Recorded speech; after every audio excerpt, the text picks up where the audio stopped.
Ayan guys, malapit na ako sa bahay namin. Naglalakad pa rin ako. Ayan.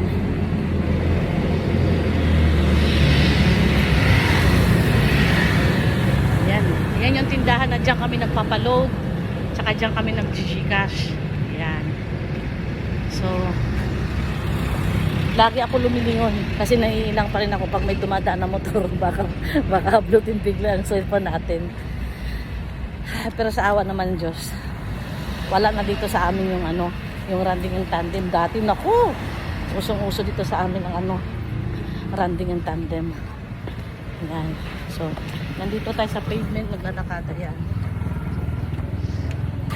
Mas safe dito. Ayan.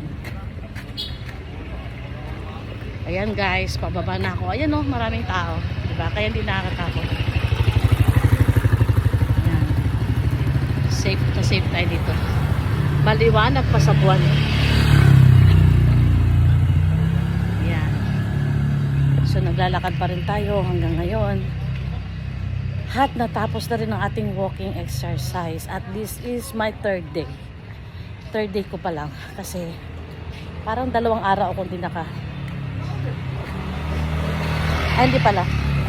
1 araw lang pala ako hindi nakasama dun sa mga anak ko. Kasi kahapon nga, hindi ako nakapag-walking exercise kasi dumalo kami sa burol nung ninang ng anak ko. Pumunta kami ng Quezon Avenue, St. Peter.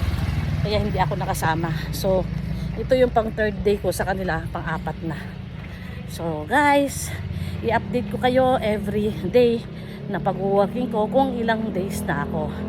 Kasi, before I start, nagtimbang ako. Ako ay 75 kilos. So, tignan natin after 30 days kung may nabawas sa atin o wala. Diba guys? Okay, bye-bye!